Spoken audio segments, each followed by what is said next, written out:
2027 December 31 മുൻപ് നിങ്ങൾ എവിടെ നിൽക്കും? ഒരാൾ തൻ്റെ സഹോദരിയുടെ കല്യാണത്തിന് വേണ്ടി രാവിലെ തൊട്ട് ഇങ്ങനെ ഓടി നടക്കുകയാണ്. കല്യാണ പന്തലിൽ സഹോദരിയോട് ചേർന്ന് നിന്നൊരു ഫോട്ടോ എടുക്കുന്ന സമയത്ത് ഒരാൾ വന്ന് ചോദിച്ചു, മോനെ നീ ഇപ്പോഴും PSC പഠിച്ചുകൊണ്ടിരിക്കുകയാണോ, ജോലിയൊന്നും ആയില്ലേ എന്ന്. ഞാൻ ഈ പറഞ്ഞ കഥയിലെ കഥാപാത്രം പലപ്പോഴും നിങ്ങളിൽ പലരുമാണ്. പല സ്ഥലങ്ങളിൽ പല സന്ദർഭങ്ങളിൽ ഇതേ ചോദ്യം നിങ്ങളും കേട്ടിട്ടുണ്ട്. മക്കളെ, 2027 ഈ ചോദ്യത്തിനൊരു പരിഹാരം കൊടുക്കണ്ടേ? എനിക്കും PSC പരീക്ഷ നേടാൻ പറ്റുന്നതാണെന്ന് അവർക്ക് തെളിയിച്ചു കൊടുക്കണ്ടേ? ഇതിനുവേണ്ടി എന്തുകൊണ്ടാണ് നേടാൻ പറ്റാത്തത് എന്ന് മനസ്സിലാക്കി പരിഹരിച്ചാൽ അവരുടെ മുന്നിൽ നാളെ ഞാനത് നേടി എന്ന് നെഞ്ചു വിരിച്ചു നിന്ന് പറയാൻ നിങ്ങൾക്ക് പറ്റും. പല സന്ദർഭങ്ങളിലും പല സമയങ്ങളിലും നേടേണ്ടിയിരുന്ന ഒരു പരീക്ഷ ചെറിയ ചില കാരണങ്ങൾ കൊണ്ട് നിങ്ങൾ മിസ് ചെയ്തിട്ടുള്ളത് തന്നെയാണ്. ഒരു പക്ഷേ നിങ്ങളുടെ വീട്ടിൽ എന്തെങ്കിലും പ്രശ്നങ്ങൾ കൊണ്ടാവാം, ഹോസ്പിറ്റൽ കേസുകൾ കൊണ്ടാവാം, അല്ലെങ്കിൽ നിങ്ങളുടേതല്ലാത്ത മറ്റെന്തെങ്കിലും കാരണങ്ങൾ കൊണ്ടാവാം. അടുത്തെത്തിയ പരീക്ഷ ചെറിയ ചെറിയ കാരണങ്ങൾ കൊണ്ട് മിസ് ചെയ്തവരാണ്. ആ ചെറിയ ചെറിയ കാരണങ്ങൾ നിങ്ങളൊന്ന് ക്ലിയർ ആക്കാൻ റെഡിയാണെങ്കിൽ മക്കളെ, നമുക്ക് 2027 നിങ്ങളുടെ ആ സ്വപ്നം നേടിയെടുക്കാം. അതിനൊരു സംശയം വേണ്ട. എങ്ങനെയാണ് ഈ എക്സാം 2027 നിങ്ങൾക്ക് നേടാൻ പറ്റുക? നിങ്ങൾ ചിലപ്പോൾ 3 വർഷമായി പഠിക്കുന്ന ആളുകളായിരിക്കാം, 2 വർഷമായിട്ട് പഠിക്കുന്ന ആളുകളായിരിക്കാം, 1 വർഷമായിട്ടായിരിക്കാം, തുടങ്ങിയതേ ഉള്ളായിരിക്കാം. ചിലപ്പോൾ അതിലൊക്കെ കൂടുതൽ സമയവും നിങ്ങൾ ഈ പരീക്ഷയ്ക്ക് വേണ്ടി സ്പെൻഡ് ചെയ്തിട്ടുണ്ടാവാം. പലരുടെ മനസ്സിലൊരു ചോദ്യത്തിനും കാണും, ഈ ഡിഗ്രി പ്രിലിംസ് പരീക്ഷയോ കഴിഞ്ഞപ്പോൾ ഞാൻ ഇനി പ്രിപ്പയർ ചെയ്യണോ, ഞാൻ ഇനി പഠിക്കണോ, ഇനി പഠിച്ചിട്ട് എന്തെങ്കിലും ഗുണമുണ്ടോ എന്നൊക്കെ ആശങ്കകൾ കാണും. മക്കളെ, ഞാൻ ഈ പറയുന്ന കാര്യങ്ങൾ ഒന്ന് മനസ്സിരുത്തി കേൾക്കുക. ഇനി ഞാൻ പറയാൻ പോകുന്ന കാര്യങ്ങൾ നിങ്ങൾക്ക് വേണ്ടി മാത്രമുള്ള കാര്യങ്ങളാണ്. നിങ്ങളോട് മാത്രമായി ഞാൻ സംസാരിക്കുന്ന കാര്യങ്ങളാണ്. നിങ്ങൾ മനസ്സുകൊണ്ട് അത് കേൾക്കാൻ ശ്രമിക്കുക. അതിനുശേഷം നിങ്ങൾ ഒരു തീരുമാനമെടുക്കുക. കണ്ടിന്യൂ ചെയ്യണോ, 2027 നേടാനായി ഞാൻ ഒരിക്കൽ കൂടി ഒന്നിരിക്കണോ, ഒന്ന് കേട്ടോ. 5 കാര്യങ്ങളാണ് ഒരു എക്സാമിനേഷൻ നേടണമെങ്കിൽ ഒരു ഉദ്യോഗാർത്ഥി ഉറപ്പായും ചെയ്തിരിക്കേണ്ടത്. ആ 5 കാര്യങ്ങളിൽ ഏതെങ്കിലും ഒരു കാര്യം മിസ്സായാൽ പോലും നമ്മുടെ സാധ്യത മറ്റുള്ളവരെക്കാളൊക്കെ ഒരുപാട് പുറകിലാവും. അതിലൊന്നാമത്തെ കാര്യം എന്ന് പറയുന്നത് നമ്മൾ എല്ലാവരും ചെയ്യുന്ന, അത് പഠിക്കാൻ തുടങ്ങുന്ന എല്ലാവരും ചെയ്യുന്ന കാര്യമാണ് നോർമലി പ്രിപ്പയർ ചെയ്ത് പോവുക. നമ്മുടെ നോട്ടുകൾ വായിക്കുകയോ ക്ലാസ്സുകൾ കാണുകയോ ഇത് ചെയ്യാത്ത ഒരു PSC ഉദ്യോഗാർത്ഥിയും കാണില്ല. അല്ലെ, എല്ലാവരും ചെയ്യും. അല്ലേ, അവന് ഒരുപാട് ക്ലാസ്സുകൾ, അവൻ ചിലപ്പോൾ ഏതെങ്കിലും ഒരു കോഴ്സിൽ ജോയിൻ ചെയ്യും, അവിടെ തരുന്ന ക്ലാസ്സുകളൊക്കെ ഇങ്ങനെ കണ്ടുപോകും, അതിൻ്റെ നോട്ടുകളൊക്കെ ഇങ്ങനെ വായിച്ചു പോകും. ഒരു ആസ്പിറന്റ് ചെയ്യുന്ന ബേസിക് കാര്യം. 4 ലക്ഷം പേരാണ് ഒരു പോസ്റ്റിന് വേണ്ടി പഠിച്ചു തുടങ്ങുന്നതെങ്കിൽ ഒരു പക്ഷേ 4 ലക്ഷം പേരും ചെയ്യുന്ന കോമൺ കാര്യമാണ്. ഇതുണ്ടാവണം, കോമൺ ആയിട്ട് എല്ലാവരും ചെയ്യുന്നത് ഉണ്ടാവണം. രണ്ടാമത്തെ കാര്യം എന്താണ്? രണ്ടാമത്തെ കാര്യം സിലബസിനെ നന്നായി മനസ്സിലാക്കിയതിന് ശേഷം പഠിച്ചു തുടങ്ങാം. ഞാൻ ആദ്യം പറഞ്ഞ 4 ലക്ഷം കാറ്റഗറി വെറുതെ ഇരുന്ന് ആരെങ്കിലുമൊക്കെ കൊടുക്കുന്ന സംഗതികൾ ഇങ്ങനെ പഠിച്ചുകൊണ്ടേയിരിക്കും. പക്ഷെ രണ്ടാമത് പറഞ്ഞ കാര്യത്തിൽ ഒരു പൾസ് ഉണ്ട്. എന്താണ് ആ പൾസ്? എന്താണ് വേണ്ടത്, എന്താണ് വേണ്ടാത്തത് എന്ന് മനസ്സിലാക്കാം. ഇതിന് സിലബസ് വേണം. അതിനോടൊപ്പം തന്നെ നിങ്ങൾ പ്രീവിയസ് ഇയർ ചോദ്യ പേപ്പറുകൾ മനസ്സിലാക്കണം. ഇത് രണ്ടും കൂടി ചേരുമ്പോഴാണ് എന്താണ് വേണ്ടത്, എന്താണ് വേണ്ടാത്തതെന്ന് മനസ്സിലാക്കാം. ഞാനൊരു ഉദാഹരണം പറഞ്ഞുതരാം. നിങ്ങൾ സിലബസ് കംപ്ലീറ്റ് ചെയ്യാനായിട്ട് ഒരു 6 മാസത്തെ സമയമാണ് പ്ലാൻ ചെയ്യുന്നതെന്ന് വിചാരിക്കാം. 6 മാസം കൊണ്ട് ഈ സിലബസ് കംപ്ലീറ്റ് ചെയ്യാൻ പറ്റുമെന്ന് നിങ്ങൾക്ക് തോന്നുന്നുണ്ടോ? ഒരിക്കലും അതിന് സാധിക്കില്ല. ഒരുപക്ഷെ നിങ്ങൾ 3 വർഷമായി പഠിക്കുന്ന ആളാണെങ്കിൽ നിങ്ങൾ പോലും ഇതുവരെ സിലബസ് 100% കംപ്ലീറ്റ് ചെയ്തിട്ടുണ്ടാവില്ല. ആർക്കും അതിന് സാധിക്കുമെന്ന് എനിക്ക് തോന്നുന്നുമില്ല.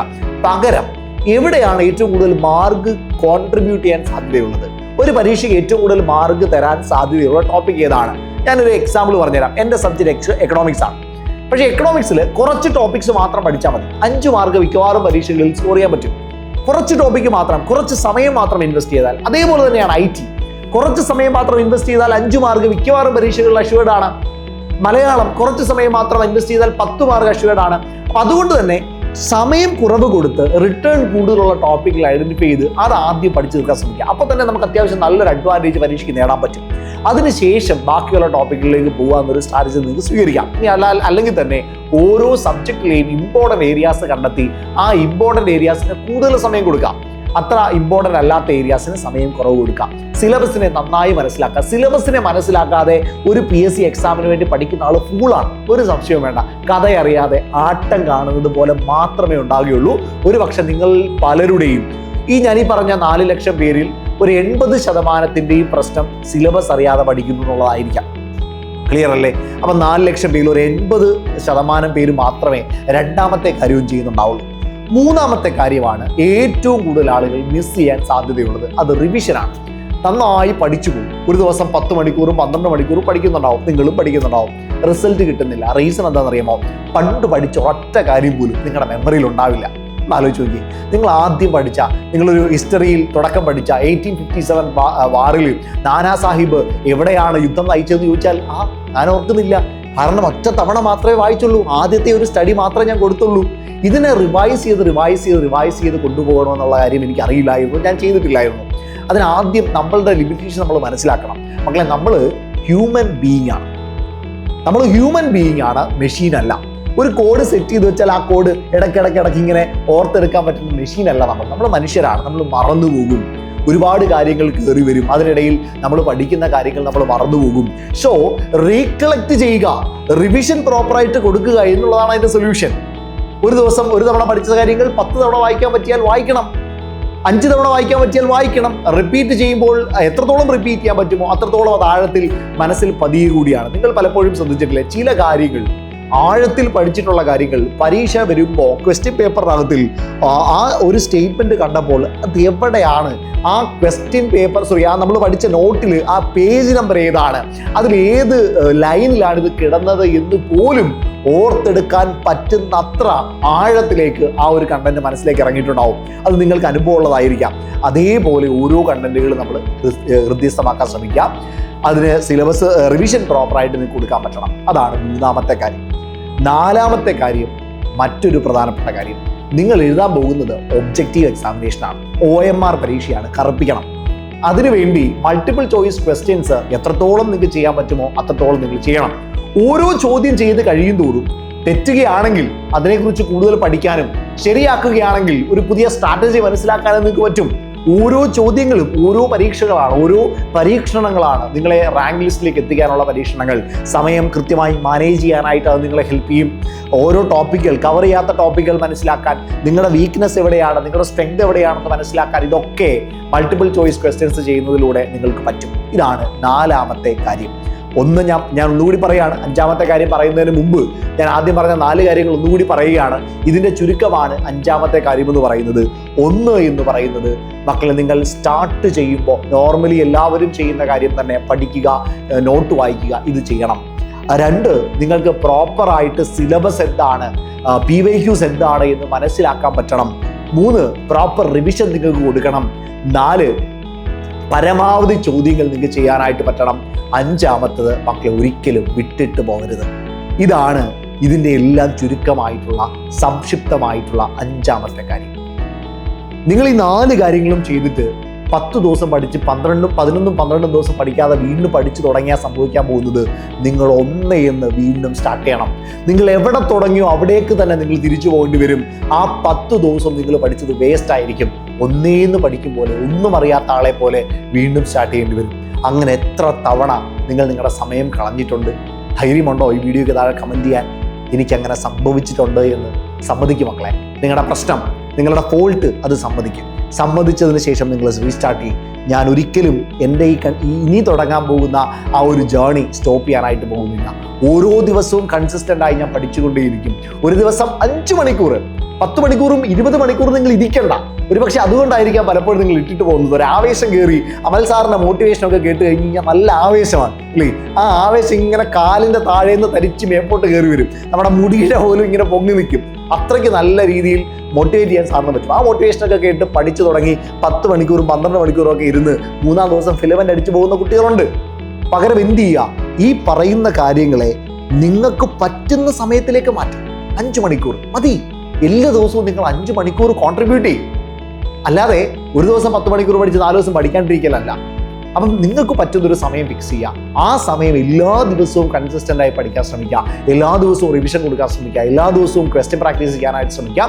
ഇതാണ് 2027 നിങ്ങളെ ജോലിയിലേക്ക് എത്തിക്കാൻ പോകുന്ന ആ 5 ഗോൾഡൻ റൂൾസ് എന്ന് പറയുന്നത്. ഈ ഗോൾഡൻ റൂൾസ് നിങ്ങൾ കൃത്യമായി, ഞാൻ കൂടുതലൊന്നും പറഞ്ഞിട്ടില്ല കേട്ടോ, ഞാൻ എക്സ്ട്രാ ഒന്നും പറഞ്ഞിട്ടില്ല, ഞാൻ സയന്റിഫിക്കലി ഉള്ള കാര്യങ്ങളൊന്നും പറഞ്ഞിട്ടില്ല. നിങ്ങൾ ചെയ്യേണ്ട, റാങ്ക് ലിസ്റ്റിലേക്ക് കുട്ടികളെ എത്തിച്ച ആ 5 റൂളുകളെ ഞാൻ പറഞ്ഞിട്ടുള്ളൂ. കൃത്യമായി പഠിക്കുക, നോട്ട് വായിക്കുക, കൃത്യമായി നിങ്ങൾ സിലബസും PYQs മനസ്സിലാക്കുക, റിവിഷൻ ചെയ്യുക, എക്സാംസ് കൃത്യമായി ചെയ്യുക, കൺസിസ്റ്റൻ്റ് ആയിട്ട് ഇതിൽ തുടരാനായിട്ട് ശ്രമിക്കാം. ഇതിനൊക്കെ ഈ 5 കാര്യങ്ങളും സെറ്റ് ആണ് എന്നുള്ള, അതായത് നിങ്ങൾ കൺസിസ്റ്റൻ്റ് ആയി തുടരണമെങ്കിൽ അവിടെ മെന്റർഷിപ്പ് കിട്ടണം. നിങ്ങൾ പ്രോപ്പറായിട്ട് നോട്ട് വായിക്കണമെന്നുണ്ടെങ്കിൽ അവിടെ നോട്ട്സ്, കൃത്യമായ ക്ലാസ്സുകൾ കിട്ടണം. ക്വസ്റ്റ്യൻസ് പരമാവധി പ്രാക്ടീസ് ചെയ്യാൻ ക്വസ്റ്റ്യൻ പ്രാക്ടീസ് സെഷൻസ് ഉണ്ടാവണം. അതേപോലെ തന്നെ ഇഷ്ടംപോലെ ക്വസ്റ്റ്യൻസ് ചെയ്യാനായിട്ടുള്ള എക്സാമുകൾ ഉണ്ടാവണം. ദെൻ അതേപോലെ നിങ്ങൾക്ക് റിവിഷൻ ചെയ്യാനായിട്ടുള്ള റിവിഷൻ മെറ്റീരിയൽസ്, അതായത് ഈ പറയുന്നത് പോലെയുള്ള ക്വസ്റ്റ്യൻ പ്രാക്ടീസ് സെഷൻസ് നിങ്ങൾക്ക് റിവിഷനിൽ കിട്ടണം. അതുകൂടാതെ എക്സാം അടുക്കുമ്പോഴത്തേക്കുള്ള ലൈവ് റിവിഷൻ സീരീസുകൾ ഉണ്ടാവണം. ദെൻ അതേപോലെ തന്നെ നിങ്ങളെ ഇതിൽ തുടർന്ന് കൊണ്ടുപോകാനായിട്ടുള്ള, നിങ്ങളെ നയിച്ചു കൊണ്ടുപോകാനായിട്ടുള്ള മോട്ടിവേഷൻ സെഷൻസ് ഉണ്ടാവണം. ഇതൊക്കെ അടങ്ങിയ ബാച്ച്. നിങ്ങൾ സൂപ്പർ നോട്ട്സ് അല്ല വേറെ ഏത് ബാച്ചിൽ ഏത് സ്ഥലത്ത് പോയി ജോയിൻ ചെയ്താലും ഇത് നിങ്ങൾ ഉറപ്പുവരുത്തണം. ഇതൊക്കെ നിങ്ങൾക്ക് കിട്ടുന്നുണ്ടോ എന്നുള്ളത് സൂപ്പർ നോട്ട്സിൻ്റെ ഒരു ബാച്ചിൽ ഈ കാര്യങ്ങൾ കൃത്യമായി ഞങ്ങൾ എൻഷർ ചെയ്യുന്നുണ്ടാവും. ഞാൻ ഈ പറഞ്ഞ ഓരോ കാര്യങ്ങളും ഈ ഓരോ ബാച്ചുകളിൽ നമ്മൾ ഇൻജക്ട് ചെയ്തിട്ടുണ്ട്. അതാണ് നിങ്ങൾക്ക് കിട്ടിക്കൊണ്ടേയിരിക്കുന്നത്. ഞാൻ ഈ പറഞ്ഞു വരുന്നതൊക്കെ നിങ്ങൾക്ക് ഇനി മുന്നോട്ട് പഠിക്കാൻ, ഇപ്പോൾ LD വരാൻ പോവുകയാണ്, നിങ്ങൾക്ക് LDക്ക് വേണ്ടി പ്രിപ്പയർ ചെയ്യുന്ന ആളാണെങ്കിൽ നിങ്ങൾക്ക് അവിടെ ഉപയോഗിക്കാം. ഇനി അല്ല, പഞ്ചായത്ത് സെക്രട്ടറി പരീക്ഷ വരാൻ പോവുകയാണ്, ഡിഗ്രി ലെവൽ പ്രിലിംസിന് വേണ്ടി പ്രിപ്പയർ ചെയ്ത് തുടങ്ങണോ, അതിന് ഉപയോഗിക്കാം. ഈ വരുന്ന ഡിഗ്രി മെയിൻസ് പരീക്ഷയ്ക്ക് ഉപയോഗിക്കാം. ഹൈക്കോടതി അസിസ്റ്റന്റ് പരീക്ഷ വലിയൊരു അവസരം വരുന്നുണ്ട്, അതിനു വേണ്ടി ഉപയോഗിക്കാം. അങ്ങനെ നിങ്ങളുടെ മുന്നിലുള്ള ഡയറി ഫാം ഇൻസ്ട്രക്ടർ പരീക്ഷയുണ്ട്. നിങ്ങളുടെ മുന്നിലുള്ള നിങ്ങൾ പ്രതീക്ഷ വെക്കുന്ന പരീക്ഷ ഏതാണോ ആ പരീക്ഷയ്ക്ക് വേണ്ടി ഇതൊന്ന് അപ്ലൈ ചെയ്യാം. ഇതിൻ്റെ ഏത് കോഴ്സ് വേണമെങ്കിലും സപ്പോർട്ട് വേണമെങ്കിലും സൂപ്പർ നോട്ട്സിൽ അവൈലബിൾ ആണ്. നിങ്ങൾക്ക് താഴെ ഒരു ഗൂഗിൾ ഫോം ഉണ്ട്, അത് ഫില്ല് ചെയ്യാം. അതല്ലെങ്കിൽ നേരിട്ട് നമ്മുടെ സൂപ്പർ നോട്ട്സിൻ്റെ ആപ്പ് ഡൗൺലോഡ് ചെയ്ത് പർച്ചേസ് ചെയ്യാം. ഇനി അതല്ലെങ്കിൽ 8281223366 നമ്പറിലേക്ക് കോൺടാക്ട് ചെയ്യണം. എങ്ങനെയാണെങ്കിലും നമ്മുടെ അക്കാഡമിക് കൗൺസിലേഴ്സ് നിങ്ങളോട് സംസാരിക്കും. നിങ്ങളുടെ പ്രശ്നങ്ങൾ, നിങ്ങളുടെ ഡൗട്ടുകളൊക്കെ ക്ലിയർ ചെയ്യും. അതിനുശേഷം മാത്രം ബാച്ചിലേക്ക് ജോയിൻ ചെയ്താൽ മതി. സൂപ്പർ നോട്ട്സ് അല്ല വേറെ എവിടെ പോയാലും ഞാൻ ഈ പറഞ്ഞ കാര്യങ്ങളുണ്ട് എന്ന് നിങ്ങൾ ഉറപ്പ് വരുത്തിയതിനു ശേഷം മാത്രം ജോയിൻ ചെയ്യാം. ഒരിക്കലും നിങ്ങൾ അങ്ങനെ വെറുതെ എഴുതിയാടി ജോയിൻ ചെയ്യരുത്. അപ്പോൾ ഞാൻ ഈ പറഞ്ഞ കാര്യങ്ങൾ 2027 ഇതേ വീഡിയോയ്ക്ക് താഴെ തന്നെ ഞാനത് നേടി എന്ന രീതിയിൽ തിരിച്ച് കമൻറ്റുകളായി വരുമെന്ന പ്രതീക്ഷയിൽ അവസാനിപ്പിക്കുകയാണ്. വലിയ മാറ്റങ്ങൾ ഉണ്ടാവട്ടെ നിങ്ങളുടെ ജീവിതത്തിൽ. ആ മാറ്റങ്ങൾ കാണാൻ ഞാനും ആഗ്രഹിക്കുന്നുണ്ട്. വെയിറ്റിംഗ് ആണ്. അത് ഈ വീഡിയോയ്ക്ക് താഴെ തന്നെ 2027 തന്നെ ഞാനത് കാണുമെന്ന് പ്രതീക്ഷിക്കുന്നു. അപ്പോൾ 2027 ഡിസംബർ 31 മുൻപ് നിങ്ങൾ എവിടെ നിൽക്കും ഗവൺമെൻറ് സർവീസിൽ എന്നുള്ളത് ഈ വീഡിയോയ്ക്ക് താഴെ കമൻറ്റ് ചെയ്തൊരു പ്രതിജ്ഞ എടുത്ത് പൊക്കോടാ. ആ മാറ്റം 2027 തന്നെ നിങ്ങൾക്ക് ഉണ്ടാവട്ടെ. എല്ലാ ആശംസകളും.